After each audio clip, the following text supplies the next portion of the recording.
Halo Tribuners, selamat sore dan apa kabar Anda? Senang sekali saya Putri Utami kembali menyapa Anda di Ambon hari ini, edisi Sabtu 22 November 2025, di mana selama beberapa menit ke depan kami akan menghadirkan sejumlah informasi terbaru dari beberapa daerah di Maluku untuk Anda. Kita mulai dengan berita pertama. Ikut lomba gerakan keluarga sehat dan tanggap stunting, Wali Kota Ambon apresiasi Desa Hunut. Wali Kota Ambon Bodewin Watimena memberikan apresiasi kepada Desa Hunut sebagai perwakilan Provinsi Maluku dalam lomba gerakan keluarga sehat dan tanggap stunting. Apresiasi ini disampaikannya saat acara pembukaan lomba yang berlangsung di kantor Desa Hunut, Kecamatan Baguala, Kota Ambon, Jumat 21 November 2025. Proses penilaian lomba ini akan dilakukan oleh Ketua Tim PKK Provinsi Maluku, Maya Bebi Lewerisa, dengan melakukan kunjungan di beberapa lokasi. Lokasi yang dikunjungi tim penilai yakni ruang TP Kerja PKK, lokasi Posyandu Desa Hunut, ada juga siswa dalam kelas. Wali Kota dalam sambutannya menyampaikan tantangan yang dihadapi bangsa saat ini bukan hanya bencana alam atau sosial, tetapi juga stunting yang mengancam kualitas generasi masa depan. Selanjutnya dirinya mengapresiasi TPPKK Provinsi Maluku dan Kota Ambon yang terus bergerak memperkuat keluarga dan mendukung percepatan penurunan stunting. Watimena menegaskan komitmen Pemkot Ambon untuk memastikan generasi muda di kota ini mendapatkan pembinaan, perhatian, dan pengasuhan yang layak. Di momentum yang sama, Ketua TPPKK Provinsi Maluku, Maya Bebi Lewerisa menyoroti pentingnya kesehatan keluarga serta rendahnya kemampuan sebagian masyarakat dalam pembiayaan kesehatan.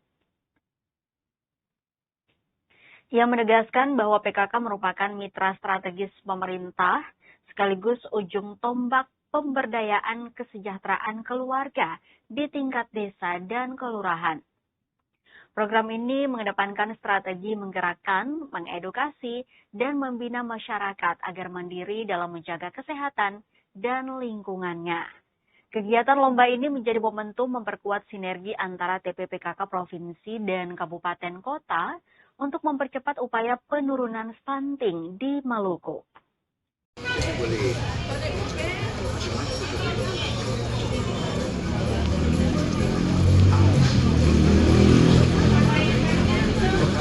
Salve, Om Swastiastu, Namo Buddhaya, salam kebajikan, Beta Parambon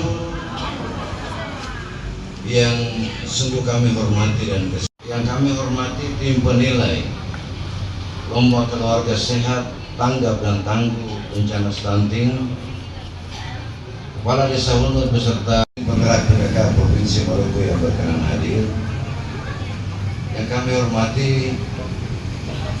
pimpinan OPD lingkup pemerintah Kota Ambon, Desa Hunut, Pak Ustadz, Pak Imam, terima kasih atas doanya, serta Bapak Ibu tamu undangan penilaian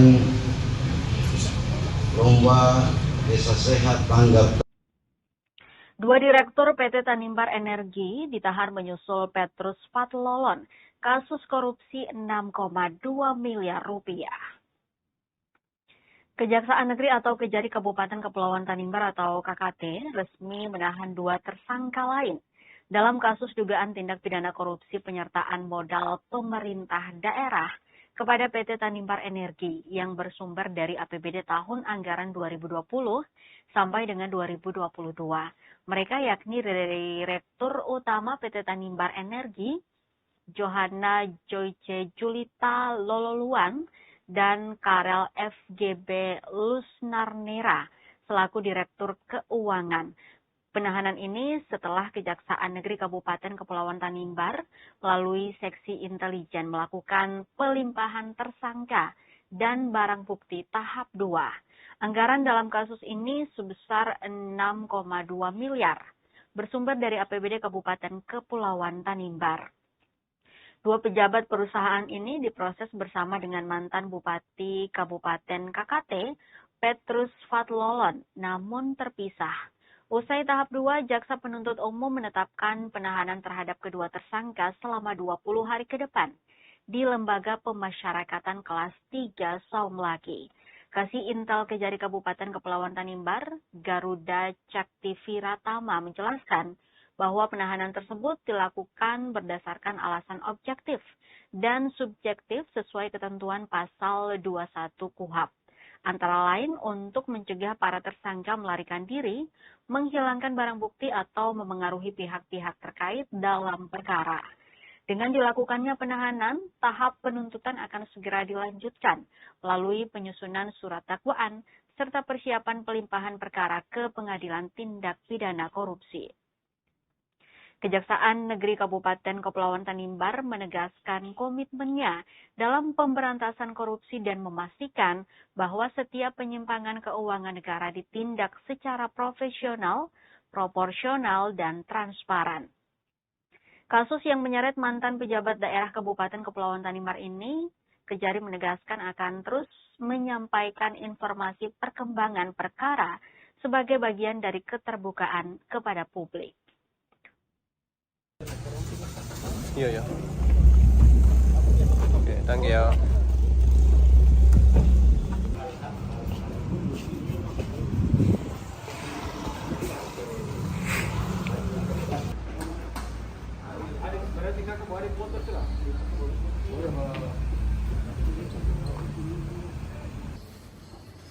Bagaimana prosesnya Bapak ya, ini kan sudah ditetapkan tersangka.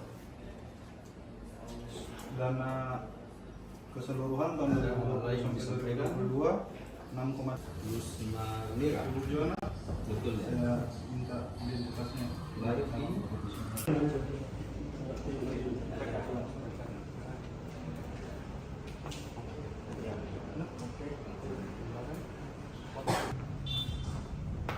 Coba izin, coba 1, 2, 3, 1. Belakang. Kasih longgarnya sedikit. Apa yang kunci? Ada di sini.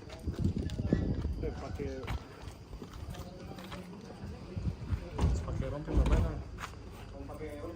Om guys. tidak diterima pengacara. Duh, jelang akhir tahun, kondisi lantai 3 dan 4 gedung Maplas di Maluku Tengah makin memprihatinkan. Jelang akhir tahun, kondisi deretan kerai di lantai 3 dan lantai 4 Pasar Tingkat Binaya atau yang akrab disebut Masohi Plaza atau Maplas makin memprihatinkan. Belasan gerai yang berjejer nampak kosong, tak ditempati oleh pedagang. Kondisi kian sepi, nyaris tak ada aktivitas di bangunan dengan luas ratusan meter persegi itu. Fisik bangunan terlihat rapuh, dinding bercat putih dicoret-coret, sampah berserakan, dan satu titik plafon yang sudah bolong. Pantauan tribunambon.com langsung dari gedung yang berlokasi di Jalan Abdullah Solisa, Kota Masohi, Jumat 21 November 2025, beberapa lapak di lantai 2 telah ditempati pedagang. Hal yang kontras justru terjadi di lantai 3 dan lantai 4. Puluhan lapak masih kosong, tak berpenghuni. Lebih parah di lantai 4, konstruksi T-hall tak terpasang, juga area toilet yang belum selesai dikerjakan. Bangunan dengan proyek revitalisasi bernilai fantastis, yakni 11,4 miliar itu meninggalkan tanda tanya yang tak berkesudahan. Kepada tribunambon.com, Rahmiha, 23 tahun, salah seorang pengunjung Maplas, mengaku prihatin dengan gedung megah ikonik di kota bertajuk Bumi Pamahanunusa itu. Rahmi mengatakan dulu gedung ini cukup ramai. Ia bernostalgia setiap kali berkunjung ke Masohi, ia dan keluarga selalu menyempatkan waktu untuk singgah berbelanja. Rahmi yang merupakan alumnus Universitas Patimura Ambon itu bertanya-tanya, kenapa gedung yang dulunya ramai berubah menjadi sepi dan tak berpenghuni di lantai 3 dan 4. Dirinya berharap pihak yang bertanggung jawab dapat melihat kondisi ini dan segera mencari solusi terbaik.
Komisi 2 DPRD SBT meminta pembenahan sebelum penarikan retribusi di Pasar Rakyat Bula.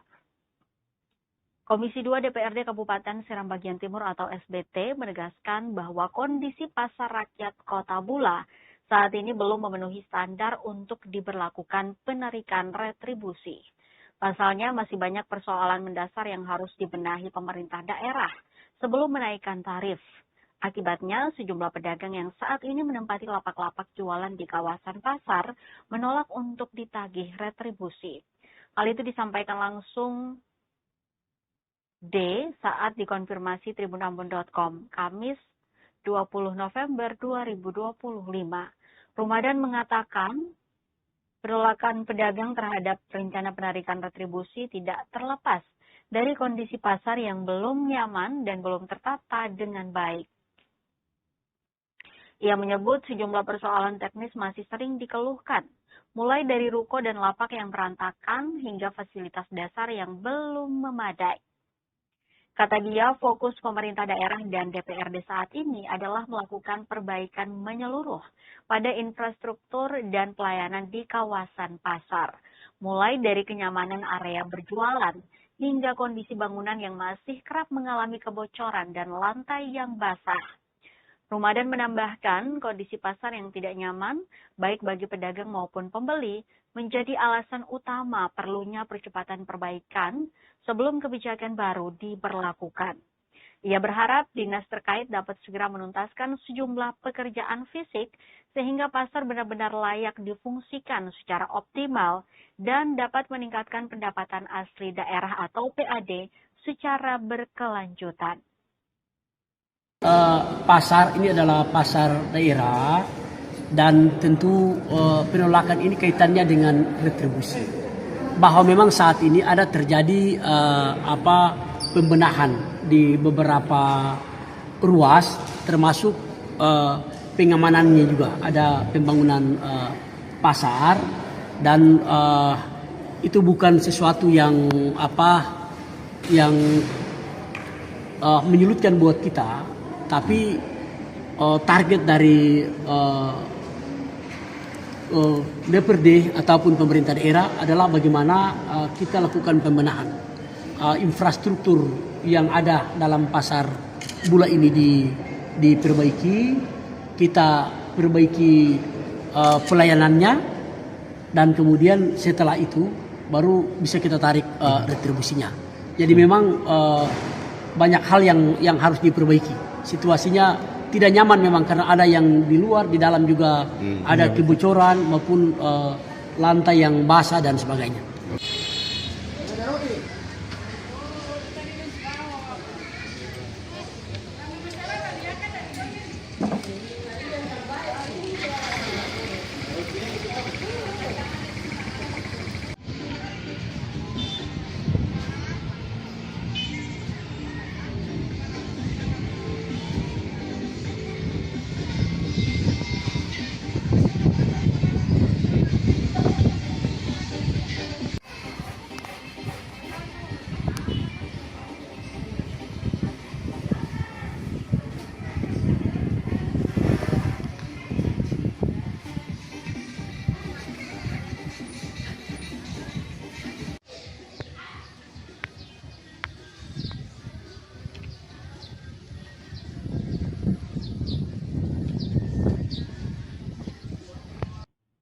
Erosi Sungai Waiapo ancam TPU dan rumah warga diburu, jarak tinggal 4 meter. Kondisi Sungai Waiapo yang melintasi Desa Waitina, Kecamatan Wailata, Kabupaten Buru, semakin mengkhawatirkan bagi warga sekitar. Kekhawatiran itu meningkat seiring datangnya musim penghujan yang menyebabkan debit air naik dan arus sungai semakin deras. Saat dikonfirmasi tribunambon.com sekira pukul 9 pagi waktu Indonesia Timur, Jumat 21 November 2025, Ketua BPD Desa Waitina, Kastuni, mengungkapkan bahwa erosi di sepanjang bantaran Sungai Waiapo kini telah mengancam tempat pemakaman umum atau TPU, jalan poros desa, serta pemukiman warga. Jarak antara bibir sungai dan rumah-rumah penduduk bahkan tinggal sekitar 4 meter. Ia menambahkan bahwa sejak tahun 2022 hingga 2023, pemerintah desa telah mengajukan proposal normalisasi Sungai Waiapo kepada pemerintah daerah dan Balai Wilayah Sungai atau BWS Provinsi Maluku. Namun hingga kini belum ada tindak lanjut maupun realisasi dari pengajuan tersebut. Warga berharap pemerintah segera turun tangan untuk melakukan penanganan darurat maupun program jangka panjang guna mencegah kerusakan yang lebih besar pada infrastruktur dan pemukiman.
Akses sulit karena lumpur, pemuda Wamana Baru gotong royong bangun jalan darurat. Sejumlah pemuda dari desa Wamana Baru, Kecamatan Waiapo, Kabupaten Buru, menggelar aksi gotong royong membangun jalan darurat menuju desa mereka, Jumat 21 November 2025. Langkah itu dilakukan untuk memperlancar aktivitas masyarakat antar desa, meskipun hanya bersifat sementara. Aksi gotong royong berlangsung sejak pagi dan melibatkan para pemuda dari desa Wamana Baru, serta dibantu oleh warga dusun Waengura dan Wansar. Mereka bekerja bersama mengangkut pasir dari sungai untuk menimbun badan jalan yang dipenuhi lumpur. Kepada tribunampun.com sekitar pukul 12 siang, Jumat 21 November 2025, salah satu warga setempat, Abdul Solisa, mengatakan kondisi jalan yang rusak parah memaksa warga bergerak mandiri. Abdul menambahkan bahwa inisiatif tersebut murni dilakukan oleh anak-anak muda desa yang prihatin dengan kondisi akses menuju pemukiman mereka. Ia berharap pemerintah dapat memberikan perhatian terhadap kondisi jalan menuju desa mereka agar akses transportasi tidak terus menjadi kendala.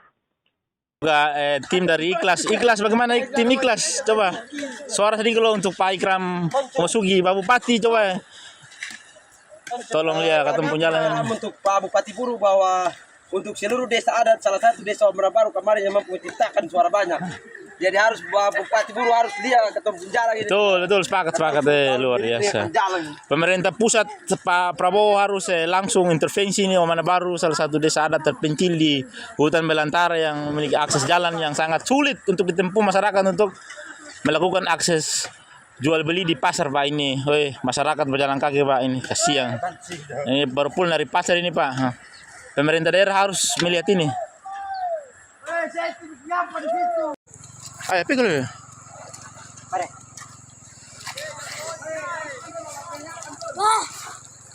Luar biasa ini.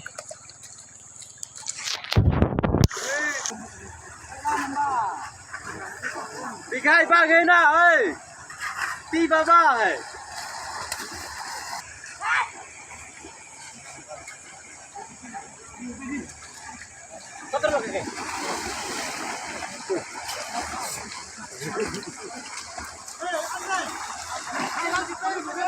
Saya nak pakai ni tado, topsan.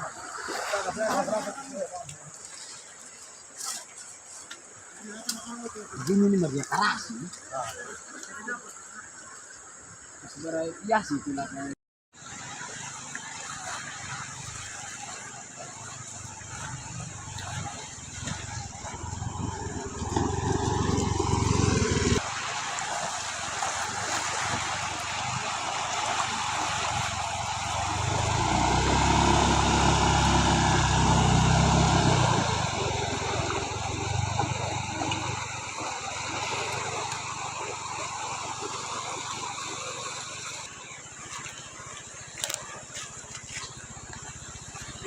Jalan menuju desa terputus, arus air terlalu kuat.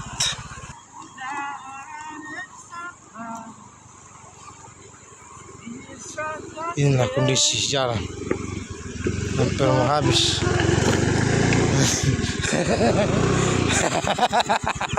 Ayo gas ya. Hei, jangan itu. Kita ke berita terakhir, Tribuners. Penuh kebersamaan keluarga Latbual Batabual hidupkan kembali tradisi leluhur bakar batu.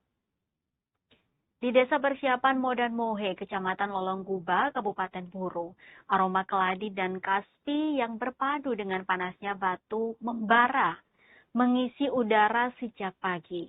Suasana hangat itu bukan sekadar tanda adanya acara makan besar, melainkan momen istimewa ketika keluarga besar Latbual Batabual kembali menghidupkan tradisi bakar batu, sebuah warisan yang sudah lama tak mereka rayakan bersama.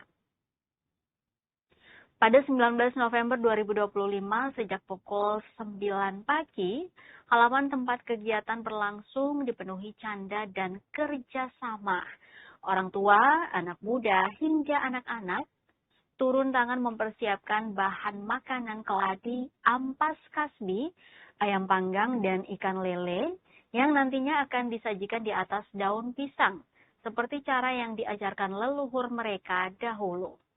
Lebih dari sekadar memasak, bakar batu hari itu menjadi ruang bagi keluarga untuk kembali merajut hubungan yang mungkin sempat renggang oleh kesibukan zaman modern. Di sela suara batu panas yang diletakkan di atas tumpukan makanan, terdengar kisah-kisah lama dan nasihat dari orang tua yang tak ingin tradisi ini hilang. Bagi generasi muda, momen ini menjadi pembuktian bahwa identitas budaya dapat terus hidup selama ada yang mau menjaganya. Terson Latbual, salah satu anak muda yang terlibat, mengungkapkan rasa bangganya Saat makanan akhirnya tersaji di meja panjang beralas daun pisang, semua lelah pun terbayar. Setiap suapan membawa rasa syukur atas persatuan, atas keluarga, dan atas budaya yang terus bertahan dari generasi ke generasi. Hingga sore hari menjelang, ketika kegiatan berakhir pada pukul 4 sore, sisa kehangatan masih terasa, bukan hanya dari batu yang mulai dingin, tetapi dari ikatan yang kembali diperteguh melalui tradisi sederhana namun penuh makna. Di Modan Mohe, bakar batu hari itu bukan sekadar acara. Ia adalah ingatan yang dihidupkan kembali dan janji bahwa tradisi keluarga Latpual Batbual akan terus diteruskan. Sebagai maksud kami untuk diketahui Tribuners, tradisi bakar batu adalah sebuah ritual adat yang dilakukan oleh berbagai suku di Maluku dan wilayah sekitarnya sebagai simbol kebersamaan, syukur, perdamaian, dan penyambutan tamu. Dalam tradisi ini, makanan terutama daging, umbi-umbian, dan sayuran dimasak menggunakan batu-batu yang dipanaskan hingga membara, lalu ditutup dengan daun dan tanah agar matang secara merata. Maknanya bukan hanya tentang makan bersama, tetapi juga simbol persatuan, solidaritas, dan menghormati warisan leluhur. Gata-gata boleh, ketongan berbagus. Gata-gata boleh. Gata ini aluminium itu. Ini sudah masa ini. Sudah. Masuk semua ini. Jelas ini. Justin pambil gap-gap sana. Gap sana, perempuan untuk pangkat sampai. Awas loyang itu batu panas itu. Mari itu. Ambil itu harus. Waduh, titi. Ini sudah boleh. Tapi sini boleh apa? Kalau di satu. Ayam di situ. Ayam di situ lagi. Masakan dulu. Iya, gap-gap boleh terlalu panas. Pemuda sudah nasa ada kepada mereka. Adik balak kata nanti. Bapak dia mau tuh Manu, Oh iya sudah. Di sini boleh. Mari ke saya. Manu.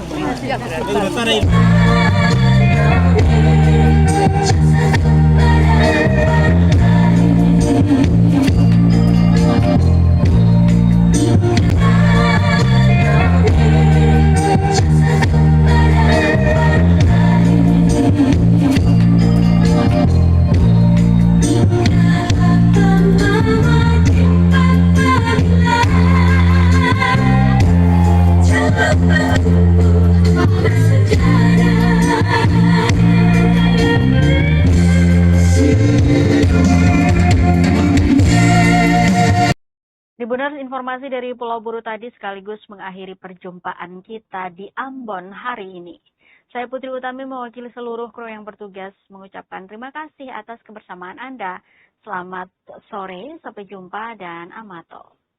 Download Tribun X sekarang, menghadirkan lokal menjadi Indonesia.